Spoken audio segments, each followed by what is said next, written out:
Bem-vindas, bem-vindos aí à nossa live número 8 da jornada Tingimento Natural Sem Grilo. E o tema hoje é se tingimento natural é lucrativo. Então, pensando em uso comercial, em marcas, para artesãs aí que trabalham com peças têxteis em geral, é lucrativo? Para dizer se é lucrativo, na verdade, dizer se é lucrativo ou não, depende muito mais de uma boa gestão de marca, de criação de produto, de formação de preço, compreensão do seu negócio e do mercado em si, do que dizer simplesmente é ou não lucrativo. Isso vai depender de uma boa gestão e compreensão dos componentes aí desse preço, né, desse custo do tingimento natural, tá? Bem, então dizer se é lucrativo, não dá para afirmar isso porque isso depende de uma boa gestão e uma boa compreensão aí dos componentes na formação do preço. Então, na composição do preço da tinturaria, do serviço de tingimento natural, o que a gente tem? O custo da hora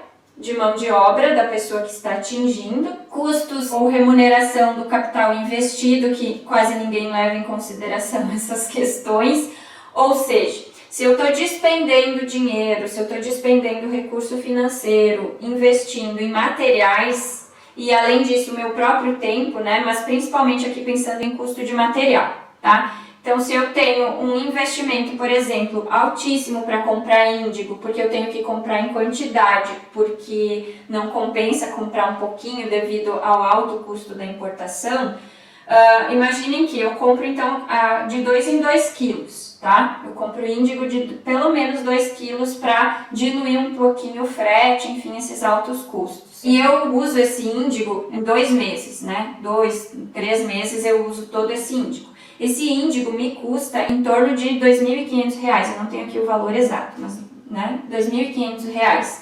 E eu uso ele aí em 2 a 3 meses. Vamos supor que são de 2 em 2 meses eu uso esses 2 quilos, tá? Eu até poderia fazer essa conta, então, se eu 1 quilo por mês, 2.500 dividido por 2.250. Só que eu compro em uma vez esses 2 quilos e uso em 2 meses. Então, imaginem que esses meus R$ 2.500, em 2 meses, ele renderia numa aplicação financeira, tá? Claro que as aplicações financeiras têm rendimentos variáveis, mas você pode usar, por exemplo, uma aplicação financeira mais segura que você costuma usar, sei lá, um Tesouro Selic. Quanto que renderia em 2 meses? Isso compõe o custo do índigo. Então, eu estou usando lá 50 gramas de índigo para aquele trabalho, além do custo desse índigo, esse custo que ele renderia em 2 meses, por exemplo, que é o tempo que eu uso o meu índigo, né?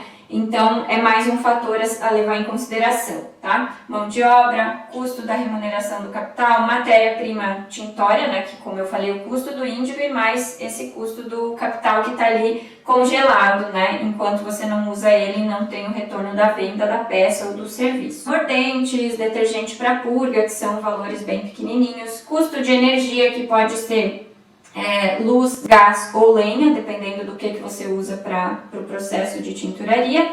A água, o custo do ateliê, né, se é um aluguel ou casa própria, mas mesmo sendo casa própria é interessante colocar nesse custo do serviço uma fatiazinha para o aluguel, porque a gente, como empreendimento, pensa em crescer, em algum determinado momento a gente pode precisar pagar um aluguel e aí não vai jogar de cara esse preço no custo das peças para assustar, né?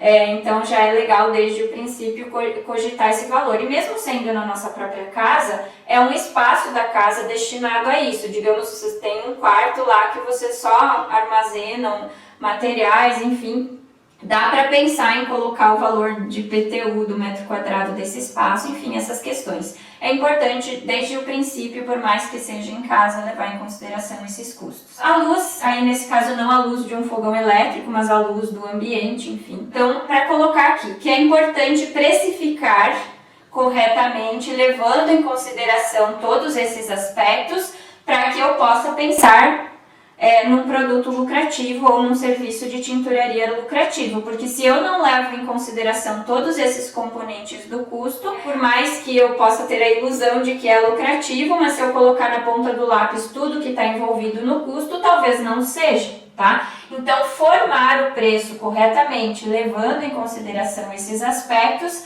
é muito importante se a gente quiser trabalhar com isso e ter uma rentabilidade, tá? A ideia não é usar o tingimento natural como a gente pensa em usar muitas vezes como ferramenta para produtos mais ecológicos, mais sustentáveis, mas a ideia é que isso também tenha um retorno, né? Porque despende tempo e custo financeiro, tá? Lembra que a sustentabilidade são 3 pilares: econômico, social e ambiental. Então, se a gente vai usar o tingimento natural como ferramenta em busca de produtos mais ecológicos, menos impactantes, a gente também tem que levar em consideração isso, porque também de nada adianta a gente despender todo esse material, esse conhecimento, né, que envolve um investimento em conhecimento. Acho que foi na live de ontem, né, que envolve conhecimento. O maior custo, na verdade, foi ontem que a gente falou em custo para montar um ateliê, né? Estava tentando lembrar o porquê que eu falei disso ontem. Então, ontem a gente falou do custo do ateliê e que no final cheguei a essa conclusão, que no fim das contas o maior custo é realmente em estudar, em aprender a tingir do que de fato os materiais que a gente usa para fazer, para montar, para iniciar com esse serviço de tinturaria. E agora daí eu perdi o fio da meada aqui, estava falando da composição do preço, né?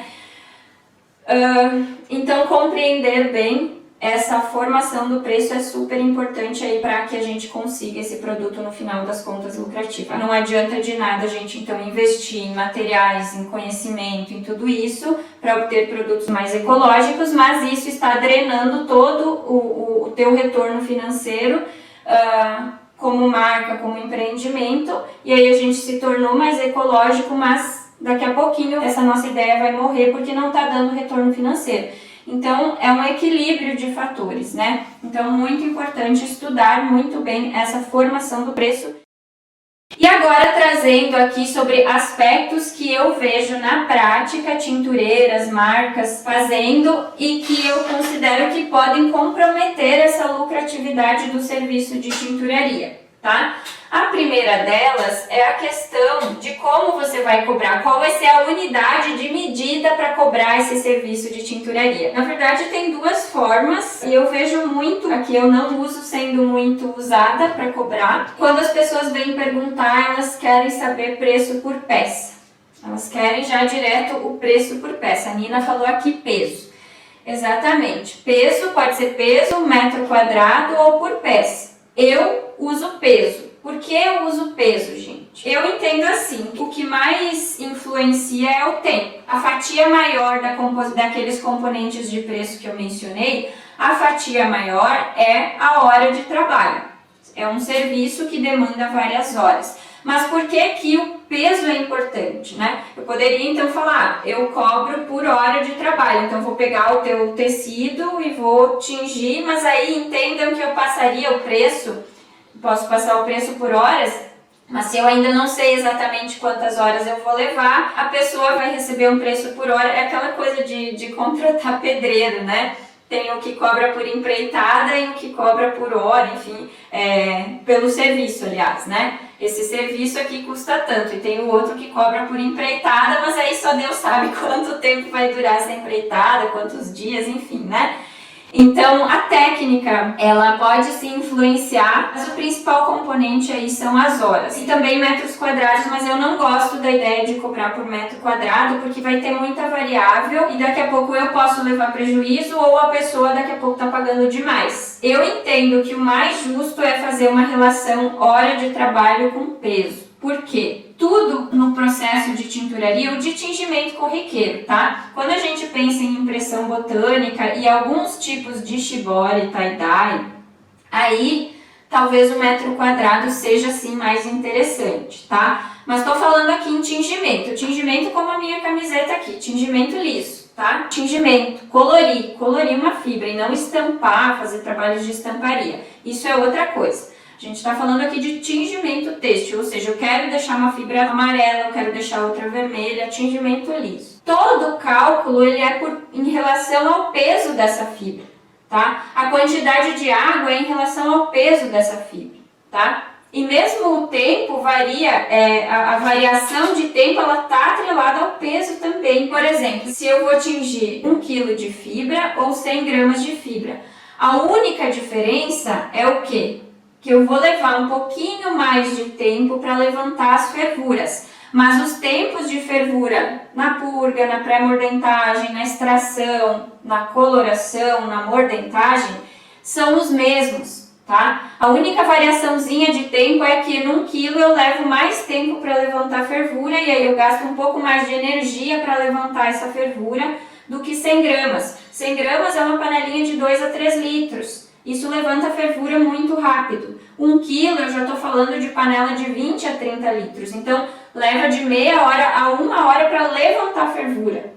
E essa meia hora a 1 hora é por setorização. É meia hora a 1 hora a mais na purga, na pré-mordentagem, na extração da tinta. Vão ser 3 momentos que eu vou levar mais tempo para levantar a fervura. Isso significa de 1h30 a 3 horas a mais para atingir 1 quilo comparado a atingir 100 gramas. Mas isso não é muito na composição final do tempo. Então eu entendo assim que a gente otimiza melhor o nosso ganho se a gente atingir em quantidade. Por isso que eu, por exemplo, eu pego o serviço de tinturaria de quilo em quilo. Eu não pego menos de 1 quilo. Claro que a gente trabalha com aproximados, né? Mas o que eu quero dizer, 920 gramas, 950 gramas ou 1,1 kg, né? Entendendo aí como se fosse para aceitar o pedido, né? Não vai ser aquele quilo cravadinho. Mas para compensar e eu não jogar o preço tão elevado, né? Porque se eu aceito pedidos de 100 em 100 gramas, eu vou, por mais que eu economize 1h30, 3 horas, de qualquer forma é praticamente um dia que eu tiro para fazer esse tingimento, tá? Talvez 100 gramas eu não vou tirar o dia inteirinho como eu tiraria para atingir 1 quilo, mas pelo menos uma manhã eu vou precisar despender para essas 100 gramas, 200 gramas. E aí se eu cobro por quilo, é uma manhã só por quilo, né?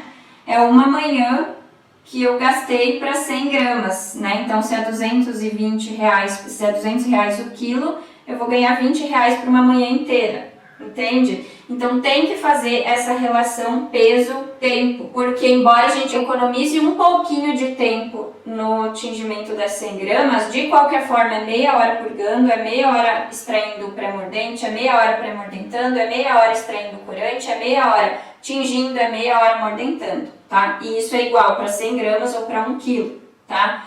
Então, para você fechar um valor sem saber o tempo exato que você vai levar, trabalhar com quantidades é melhor. É mais fácil você falar, cobro tanto por quilo, e aí você definir uma quantidade mínima para atender esse serviço. Mas eu estou falando aqui em serviço de tinturaria, por exemplo, para terceiros. Por quê? Quando a gente oferece o serviço para terceiros, é muito comum a pessoa querer saber já de antemão. Na verdade, ela chega perguntando pelo preço por peça. Ela não quer nem saber por metro quadrado. Eventualmente, quando a pessoa quer mandar um tecido, até vai lá, quanto que você cobra por metro? E aí, eu já trago um outro fator. Veja bem, se eu tenho 1 metro de seda e 1 metro de moletom, vocês entendem que o espaço que ocupa na panela, o peso é diferente? 1 metro quadrado de seda e 1 metro quadrado de moletom é muito diferente o peso, né? É que nem comparar chumbo e pena quase, né? Então, se eu cobrasse por metro, aquela seda ela vai gastar tudo muito menos, porque vai menos material, vai menos tempo para ferver, porque ela pesa menos, tá? E como eu disse, é tudo calculado em cima do peso da fibra. Então, se eu calculasse por metro aí, eu tô quase que superfaturando o serviço de tingimento. O contrário já nem tanto, né? Porque 1 kg de moletom e 1 kg de seda, se eu relacionar o valor que eu estou cobrando por quilo, eu tenho algo mais equiparado. Mas isso vai influenciar para quem está comprando, por quê? Com 1 kg de moletom, eu não vou conseguir fazer tantas peças quanto eu conseguiria fazer com 1 kg de seda, porque 1 kg de seda é uma metragem gigantesca comparado a 1 kg de moletom. Então, isso vem muito com a experiência de tingir, tá? E aí a gente vai observando. Mas eu faço muito isso. Então, a pessoa quer saber por peça, pesa a peça e calcula né? Baseado no preço por quilo, calcula quanto isso vai te custar. Mas lembrando que eu estou falando aqui de serviço de tinturaria para terceiros, então as pessoas vão chegar perguntando por metro quadrado e por peça. Mas eu cobro por quilo e eu acho válido cobrar por quilo porque tudo é calculado por quilo, tá? Já no serviço de estamparia botânica, shibori, essas coisas, a gente até pode pensar em cobrar por metro quadrado. Mas o importante é entender essas influências, esses fatores, mais uma vez, para formar o preço, tá? Então, definir muito bem essa unidade de cobrança, né? Quilo, metro quadrado, tempo e compor. Geralmente a gente vai compor um tabelão no Excel com esses fatores, enfim. Mas, por exemplo, para oferecer o serviço de tinturaria para terceiros, é difícil você ficar falando preços diferentes para todas essas variáveis. Por exemplo, se é seda é tanto, mas depende se vai ser azul, se vai ser vermelho. E aí você começa a dar 10 preços diferentes para um monte de tipo de variáveis, começa a confundir a pessoa, porque em geral quem contrata trabalha com diversos tipos de fibra, né? Então o ideal é chegar a um preço mais ou menos fixo por quilo, sem tantas variáveis, tá? Mas isso é uma construção e vai de negócio para negócio, do que quer oferecer, enfim, o material que trabalha.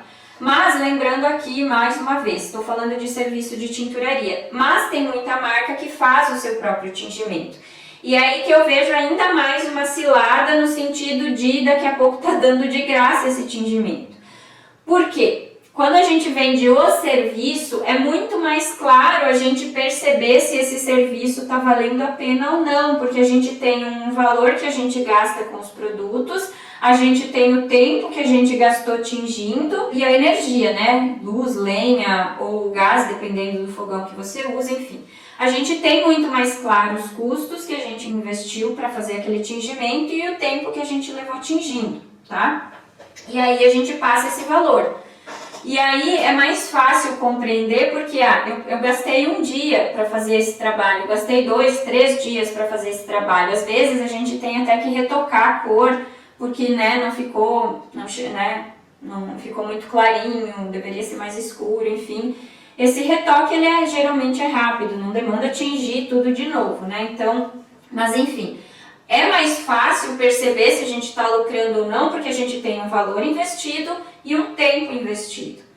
E aí é quase uma questão de percepção, de natural, assim, poxa, eu gastei tudo isso e eu estou gastando todo esse tempo e ganhei isso, isso aqui não está valendo a pena, é quase que instintivo você perceber se está lucrando ou não com o serviço. Agora, quando é a própria marca, a própria artesã, o empreendimento que aplica o serviço de tinturaria, o que eu vejo muito acontecer? A pessoa está colocando ou só o serviço e não está lucrando como empreendimento, está abrindo mão do serviço de tinturaria para não oferecer uma peça tão cara, né? Porque é a pessoa mesmo que faz o tingimento, então acaba que usando o tingimento quase que como um diferencial para vender, para conseguir vender, mas não cobra por isso. Está quase que usando o serviço de tinturaria como um diferencial competitivo para oferecer um produto ao mesmo preço que alguém que não tem o tingimento, por exemplo. E aí que eu vejo a cilada do tingimento não ser lucrativo. E aí eu quero contextualizar, dar alguns exemplos aqui para que vocês entendam um pouco melhor isso que eu estou falando aqui. Diferentes iniciativas aí, por exemplo, eu tenho muitas alunas que querem trabalhar com macramê, com crochê, com tricô. E aí tem outras marcas de alunas que fazem a própria roupa, né? Cortam, costuram. E tem outras iniciativas que terceirizam o corte, a costura, a modelagem. Obviamente tem um custo, não é a pessoa que faz, mas tem um custo. Mas aí o que eu vejo? A pessoa que terceiriza, paga por aquele custo de costura, modelagem, o que sobra para ela? Se ela vai tingir, é o serviço de tinturaria e é o lucro de marca, né?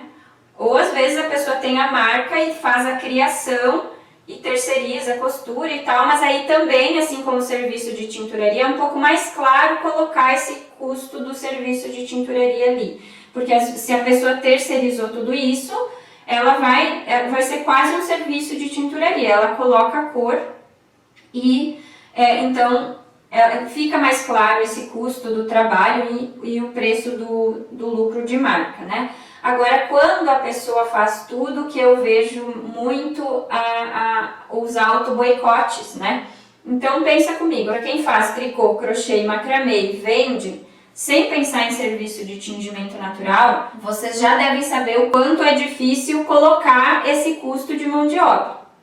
E aí você já vai somar em cima disso mais uma mão de obra do tingimento. E vocês têm que entender que se a gente está pensando numa marca, numa empresa, num empreendimento, no empreendedorismo, por mais que seja artesanal, tem que ter uma fatia de lucro de empresa. Por quê?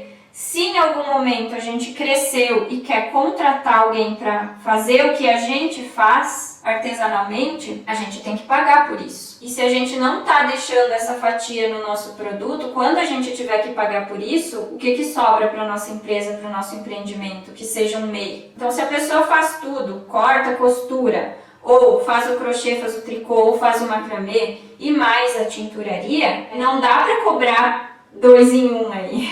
Cobrar 1 por 2 serviços. E eu vejo muito isso acontecer. Para não inchar demais o preço lá no final, abre mão ou da tinturaria, ou disso ou daquilo, porque faz tudo, entende? Ah, sou eu que estou fazendo, mas é tempo, tudo gira em torno de tempo de trabalho. E é isso que compõe o preço. É a maior fatia da composição do preço é o tempo de trabalho. Então não dá para abrir mão, porque é você que faz tudo. Não dá para abrir mão de um lucro de empresa, porque é você que faz tudo e você está lucrando com a mão de obra. Pode parecer que sim, enquanto é só você que faz. Mas a partir do momento que envolver um crescimento, aí você vai ter que jogar lá em cima, numa fase crucial. Você vai ter que jogar do nada o teu preço para cima, porque você contratou alguém para fazer e agora você tem que ter o lucro como marca, como empresa. Então, desde o princípio já é importante colocar esse lucro. Desde o princípio, para que a partir do momento que a gente terceirize ou contrate alguém, né, pensando em crescimento, esse valor já está ali.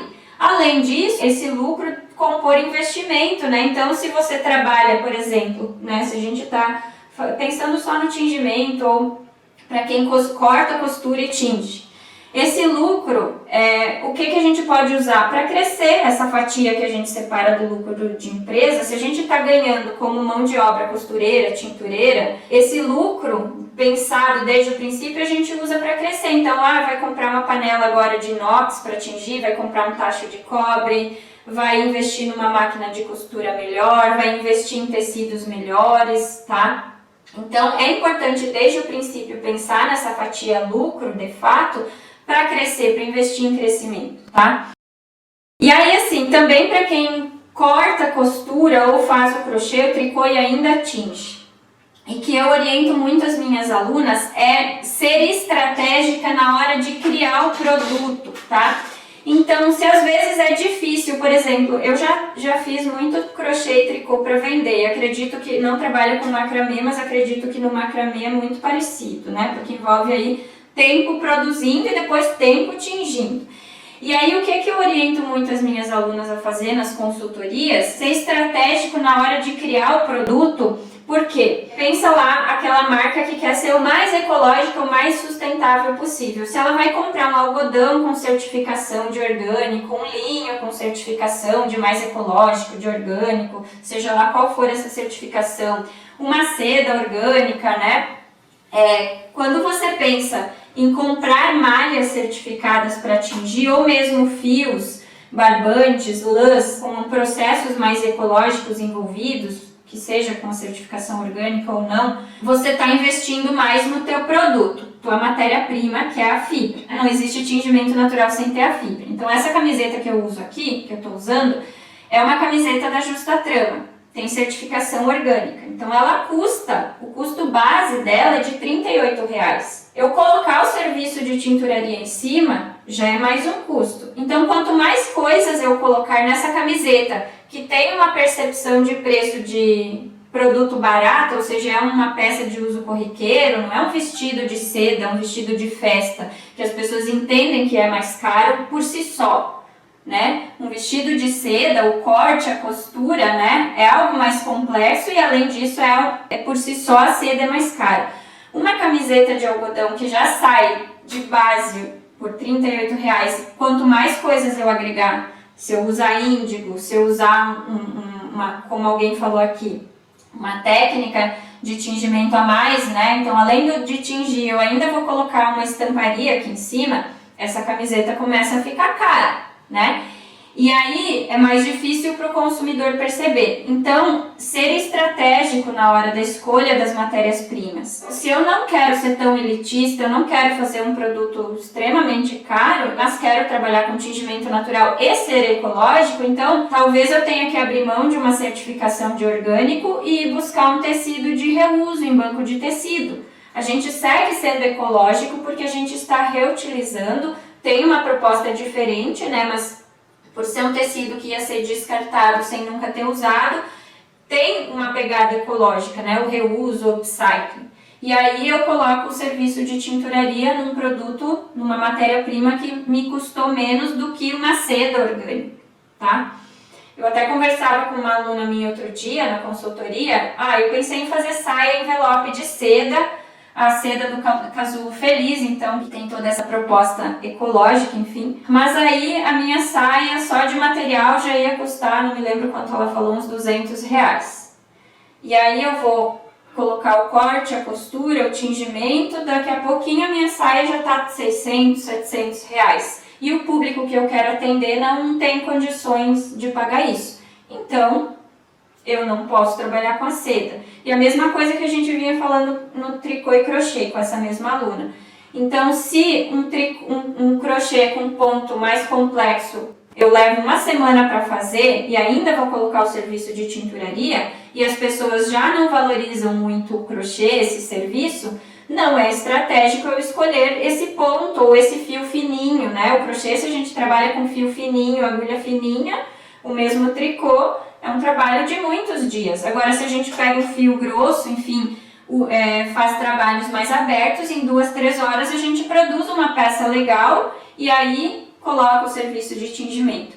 Então, ser estratégico nessa construção do produto, né? Entender o teu público consumidor, a faixa de preço que ele pode pagar e construir e desenvolver produtos que atendam e que possam ser lucrativos e que o serviço de tingimento natural possa ser embutido ali sem extrapolar esse preço, né, que é o teu público consumidor. Então, por exemplo, eu sempre uso a eco bag, né? Você vai fazer uma eco bag com algodão orgânico certificado e ainda vai pôr índigo no tingimento de uma eco bag, que é um produto que as pessoas ganham por aí ou ganham de brinde ou quando vão comprar é um preço super baratinho. Então, se eu colocar um algodão orgânico, tingimento natural com índigo, daqui a pouco mais alguma técnica que demanda tempo, eu vou inchar o valor da eco bag para um valor de um produto que o público não percebe, ou seja, para um produto de uso básico, corriqueiro, que eu vou levar na feira, que eu vou colocar verdura ali dentro, fruta, daqui a pouco a fruta fura, a massa mancha,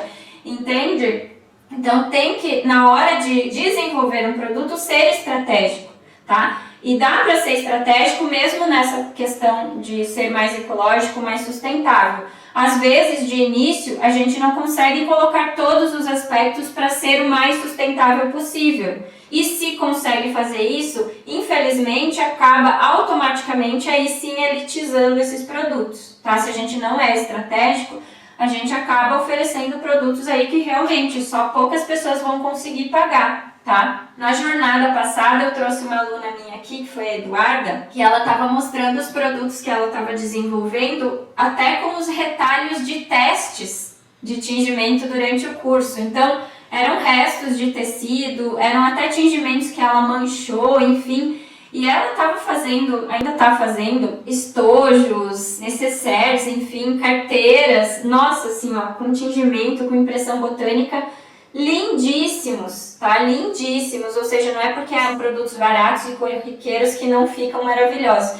Ela estava então fazendo, costurando, né, e tingindo produtos lindos, mas ela estava sendo estratégica, usando tecidos de reuso, mesmo tingimentos manchados ali numa carteira, aquilo que nem as meninas falam por aqui, não é defeito, é efeito especial, né? E desenvolvendo produtos muito lindos, super acessíveis e aí usando matéria-prima mais acessível também, né? Então, não estava usando índigo, um corante importar, sei lá, uma cochonilha. Estava usando a casca de cebola, cascas de árvores, que ela mora no norte, então ela está no bioma Amazônia, né? Então planta é o que não falta para testar. Então usando muito materiais acessíveis que ela tem em casa, no quintal, no jardim, ou que ela consegue a um preço bem barato, porque ela está num ambiente muito rico em opções de corante natural, né?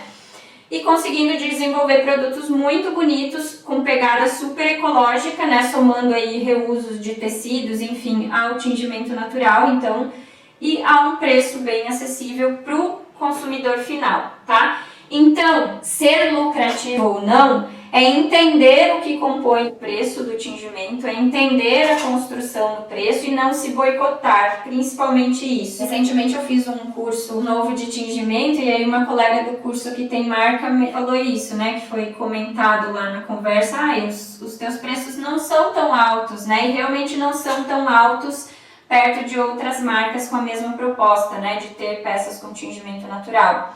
Mas aí ela meio que disse isso, né? Eu não sei se ela tá aqui vendo, ela vai saber que eu tô falando, né? Da nossa conversa. Mas de às vezes a gente não cobrar o serviço de tinturaria, cobrar daqui a pouco só o material que foi usado, para não ter um preço tão alto no final, porque é a gente que faz tudo, né? Então eu vejo assim muito auto boicote e uma cilada aí de quem faz tudo na marca, porque às vezes abre mão da mão de obra de um ou de outro serviço, para não chegar com um preço final tão caro. Então eu acho mais vantajoso ser mais estratégico na hora da escolha dos materiais, no desenvolvimento dos produtos, para que você consiga ser lucrativo, sem oferecer um produto final extremamente caro, tá? Então, o exemplo que eu dei, não é estratégico comprar algodão orgânico certificado, colocar tingimento de índigo e outras, né, técnicas mais caras numa eco bag, né? Deixa o tecido mais nobre, o tingimento mais nobre para uma peça cuja percepção de valor do cliente ela está equiparada com o preço real da peça, real e justo da peça, né? Geralmente vestuário, bolsas, lenços, acessórios, as pessoas têm principalmente mulheres, já têm uma percepção de preço maior do que, né, uma eco bag. Então você não vai deixar esse tingimento de índigo, o tecido orgânico, então, para uma bolsa, não uma eco bag, uma bolsa mesmo, né, uma bolsa de acessório, um lenço de seda, enfim, uma peça mais bem cortada, né, uma blusa, né, nem a camiseta às vezes pode compensar, ou a camiseta vai lá em cima. Mas mesmo camisetas tem marcas mais de alta costura, enfim, que também uma camiseta custa caríssimo e nem tem toda essa pegada, né? Mas ainda assim, né, uma camiseta de algodão, as pessoas tendem a ter um preço setado mais baixo. Mas a ideia então é essa, que você desenvolva estrategicamente o produto para que o serviço de tinturaria embutido ali tenha um valor, o seu valor justo respeitado. E para quem vai oferecer o serviço de tinturaria, entender bem todos esses componentes que envolvem aí, né? Peso, né? O tempo que demanda para tingir e os custos de materiais, enfim, todos aqueles custos que eu listei aqui no começo e que tem a outra live para vocês assistirem.